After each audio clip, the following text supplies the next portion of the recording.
Hello everyone, good morning. चलिए, तो कल मैंने सुपरपोजिशन थ्योरम का कुछ न्यूमेरिकल बताया था। ठीक है, उसी क्रम में आगे बढ़ते हैं। अब देखते हैं कि अगर सर्किट में एक वोल्टेज सोर्स और एक करंट सोर्स अगर वर्क कर रहा हो तो कैसे सर्किट को सॉल्व करेंगे। ठीक है, तो ये आपके पास एक सर्किट है, इसमें दिया है find the current in 4 ohm resistance by using superposition theorem. यानी इस 4 ओम के रेजिस्टेंस में कितना करंट फ्लो हो रहा है, ठीक है, वो आपको ज्ञात करना है। ठीक है, सुपरपोजिशन थ्योरम से। ठीक है, तो देखिए स्टेप फर्स्ट देखेंगे। स्टेप फर्स्ट में जैसा आप जानते हैं कि दो सोर्स हैं, तो किसी एक को शॉर्ट सर्किट या ओपन सर्किट करना पड़ता है। तो मान लेते हैं कि कंसीडर कि 40 वोल्ट का जो वोल्टेज सोर्स है वो वर्क कर रहा है। ठीक है, कार्य कर रहा है। इसलिए क्या करेंगे आप, ये करंट सोर्स जो 8 एम्पियर है इसको शॉर्ट सर्किट कर देंगे। ठीक है, यानी कि ये सर्किट कुछ इस प्रकार बनेगा आपका।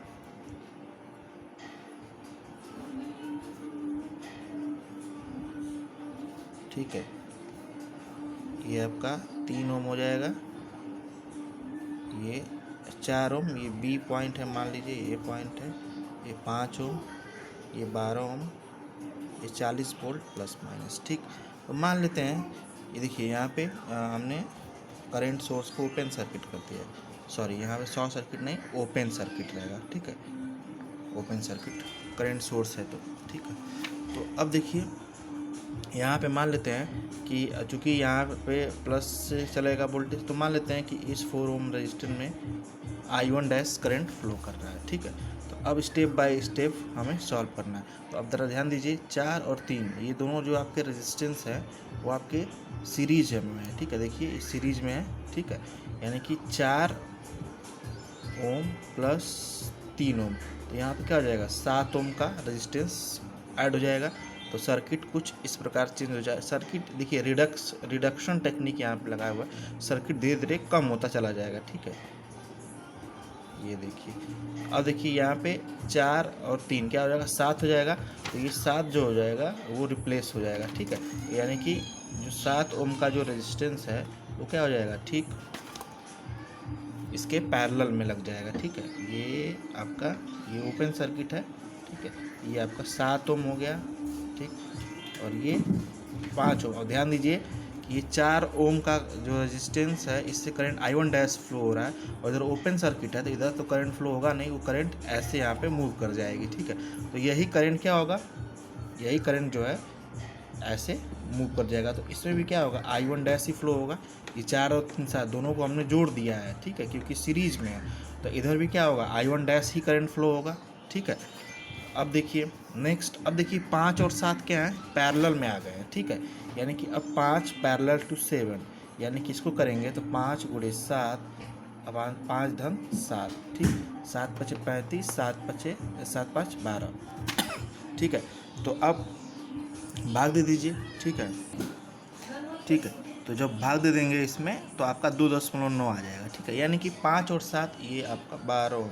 तो 5 और 7 अब आपका किस में आ गया, पैरेलल में, तो इसको रिप्लेस कर देगा 2.9 का रेजिस्टेंस। ठीक है, तो अब देखिए सर्किट कुछ इस प्रकार बनेगा। ये सर्किट हर एक के बाद एक ये रिडक्ट होता चला जा रहा है, कम होता चला जा रहा है। ठीक है, अब देखिए ये आपका जो है आपका 2.9 ओम हो जाएगा, और ये 12 ओम हो जाएगा। ठीक है, और ये अब देखिए यहाँ पे ये आपका करंट इसी में फ्लो हो रही थी। ठीक है, तो अब देखिए, अब हम ज्ञात करेंगे इसमें सबसे पहले टोटल करंट इस सोर्स से कितना जा रहा है। ठीक है, तो आई टी बराबर V/R से, यानी कि 40/12 धन 2.9। ठीक, जब इसको आप कैलकुलेट करेंगे तो देखिए IT हम निकाला है टोटल करंट, तो 40 हो गया ये वोल्टेज, और दोनों R1 प्लस R2, तो आपका 2.6 एम्पियर ये तो अभी टोटल करंट आया है। ठीक है, हमें क्या करना है, ब्रांच AB में करंट ज्ञात करना है। ठीक है, अब ज़रा ध्यान दीजिए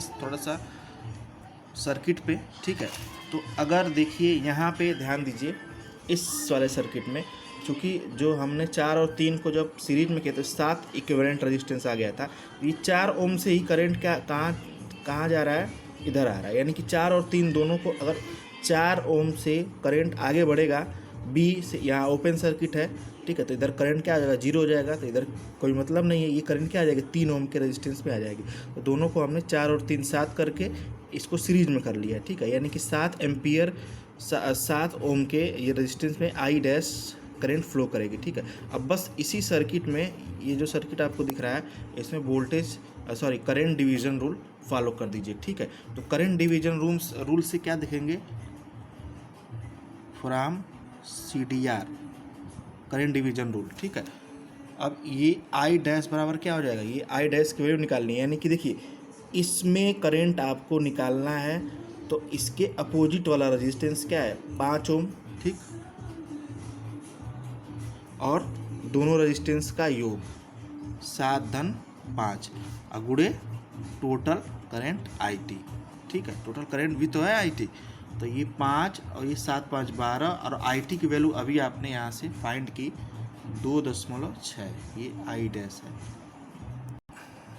ठीक है। तो जब इसको आप सॉल्व करेंगे तो आएगा 1.11 एम्पियर। अब इसकी डायरेक्शन क्या होगी, ज़रा डायरेक्शन देखिए, ये क्या होगा, A से B की तरफ, यही तो करंट इधर आ रहा है, ठीक है, यही है, यही सेम है, ठीक है। तो अब इसकी डायरेक्शन कैसे होगी, ऐसे, इसकी डायरेक्शन ऐसे मेंशन कर लीजिए, A से B की तरफ है, ठीक है, A से B की तरफ लिख दे रहा है, ठीक है, समझने के लिए, ठीक है। तो ये पहला स्टेप हो गया। पहले स्टेप में हमने एक सोर्स से आपको करंट निकाल लिया, ठीक है। अब दूसरे स्टेप में चलिए, ठीक है। अब स्टेप नंबर 2 में देखिए, अब हम क्या करेंगे, इसको शॉर्ट सर्किट कर देंगे और इससे हम काम चलाएंगे, ठीक है। तो मान लीजिए कि माना कि आपका 8 एम्पियर का जो करंट सोर्स है वो एक्टिव है, ठीक है।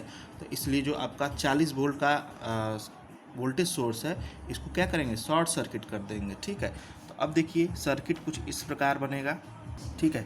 तो हमने देखिए यहाँ पे क्या कर दिया है कि वोल्टेज सोर्स को शॉर्ट सर्किट कर दिया और ये इस करंट सोर्स से काम चल रहा है, ठीक है। तो अब देखिए, अब ये करंट सोर्स है, तो ऐसे आपका करंट फ्लो करेगी, तो B से A की तरफ जाएगी, 4 ओम में निकालना है, तो माना कि 4 ओम में जो करंट क्या है, I1 डैश डबल डैश है, ठीक है। I1 वो डैश था, ये I1 डबल डैश है, ठीक है।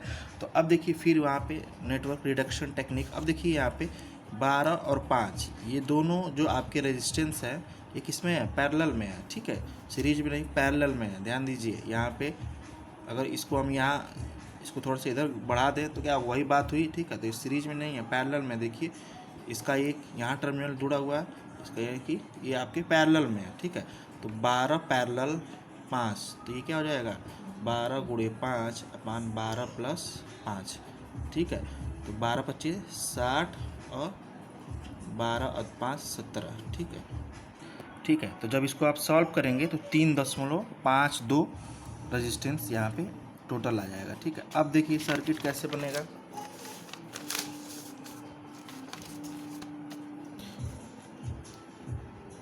ठीक है। तो देखिए इक्विवेलेंट रेजिस्टेंस लगा दिया हमने, जो पीछे वाला देखिए ये 12 पैरेलल टू 5, ये दोनों पैरेलल में है, तो इसका इक्विवेलेंट रेजिस्टेंस 3.52 आया।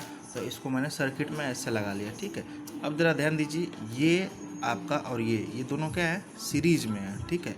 ये आपका सीरीज कॉम्बिनेशन में है, ठीक है। तो सीरीज में क्या हो जाएगा, रेजिस्टेंस ऐड होते हैं 3.252 और 4, तो ये क्या हो जाएगा, 4 3 7.52, ठीक है। तो अब देखिए सर्किट फिर चेंज हो जाएगा, ठीक। अब देखिए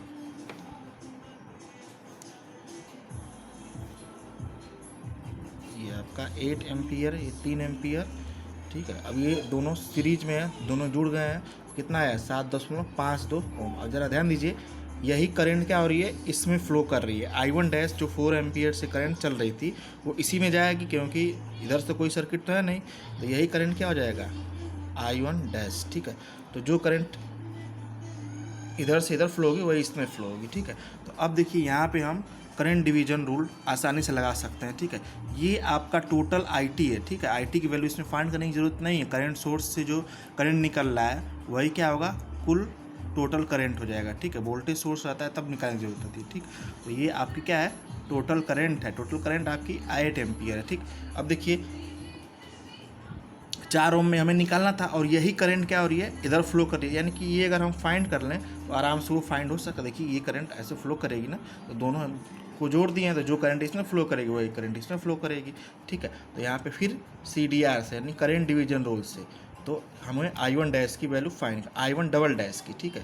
तो क्या हो जाएगा IT इंटू, अब ध्यान दीजिए इसमें करंट ज्ञात करना है तो इसके अपोजिट वाला रेजिस्टेंस 3 अपान दोनों रेजिस्टेंस का योग, यानी कि 3 धन 7 5 2 3, ठीक है। IT की वैल्यू आपकी 8 एम्पियर पहले से दे रखी है, 8 एम्पियर का करंट सोर्स है, और 3 धन 3.752, ठीक है। इसको जब आप सॉल्व करेंगे ये आ जाएगा 7 3 10 10.52, तो ये आपका I1 डैश, ठीक। इसको और सिंप्लीफाई कर लीजिए 10.52, ठीक है। तो जब इसको आप सॉल्व करेंगे तो 2.279 आएगा, ठीक है। करंट की डायरेक्शन क्या होगी, ठीक है, करंट की डायरेक्शन क्या होगी, अरे कहाँ गया, ये करंट की डायरेक्शन B से A होगी भाई, यही करंट तो आगे फ्लो कर रही है जो हमने पैरेलल कॉम्बिनेशन किया था, ठीक है। तो पैरेलल कॉम्बिनेशन में आपका ये आया था तो वहाँ पे हमने इक्विवेलेंट रेजिस्टेंस लगा लिया था, ठीक है। फिर वो जो रेजिस्टेंस आया था, ठीक है, और ये 4 दोनों सीरीज में हो जा रहे थे तो वही करंट फिर उसमें फ्लो हो रहा था, ठीक है। तो यही करंट किसकी डायरेक्शन किधर से होगी, B से A की तरफ होगी, ठीक है। यानी इसमें जो करंट की डायरेक्शन है वो कुछ इस प्रकार है, देखिए ये आपका B पॉइंट है और ये A पॉइंट है, ठीक है। अब स्टेप थर्ड में आप जानते हैं क्या करना है, स्टेप थर्ड में इसलिए total current in 4 ohm resistance क्या हो जाएगा I1 dash plus I1 dash plus I1 double dash, I1 dash की वैल्यू आपकी 1.11 एम्पियर आई है A से B की तरफ, 1.11 एम्पियर आई है, ये ऐसे आई है, ठीक है। प्लस I1 डबल डैश की वैल्यू 2.279 आई है, इसकी डायरेक्शन B से A की तरफ है, ठीक है। दोनों करंट क्या है, एक दूसरे के अपोजिट है, यानी कि यहाँ पे करंट क्या हो जाएगा, माइनस हो जाएगा, ठीक है। तो जब 2.279 में से आप 1.11 घटाएंगे तो आपका जो करंट आएगा फाइनल वही आपका टोटल करंट आपकी एम्पियर में आ जाएगी, ठीक है, ठीक है। तो देखिए जब आप घटा देंगे इसमें से इसको, यहाँ प्लस है, ऐसा नहीं है कि दोनों को जोड़ देना है, ठीक है, डायरेक्शन देखना है। हमने टोटल करंट निकाले, I1 डैश 1.1 का A से B की तरफ है, ये I1 डबल डैश है B से A की तरफ है, ये 2.279। अब करंट कौन सी बड़ी है, ये वाली बड़ी है, तो इसमें से इसको घटा देंगे, या अपोजिट डायरेक्शन में है, ठीक है। अगर डायरेक्शन इसकी सेम रहती तो जुड़ जाता, ठीक, तो घटाएंगे तो 1.16 एम्पियर ये आ जाएगा, ठीक है। यानी कि जब करंट सोर्स आपका लगता है उसमें IT की वैल्यू निकालने की ज़रूरत नहीं है, जो टोटल करंट आपका 8 एम्पियर जो करंट सोर्स जितना होगा वही IT की वैल्यू निकल आएगी, ठीक है। फिर उसके बाद रेजिस्टेंस को रिडक्शन करते हुए CDR लगा देंगे, ठीक है। तो ये आपका सर्किट सॉल्व हो गया जब आपके 2 सोर्स हैं, एक आपका वोल्टेज सोर्स है और एक का करंट सोर्स है, ठीक। तो हम न्यूमेरिकल भेज रहे हैं, सॉल्व करिएगा आप लोग, ठीक है। नहीं समझ में आएगा तो बताइएगा, ठीक, थैंक यू।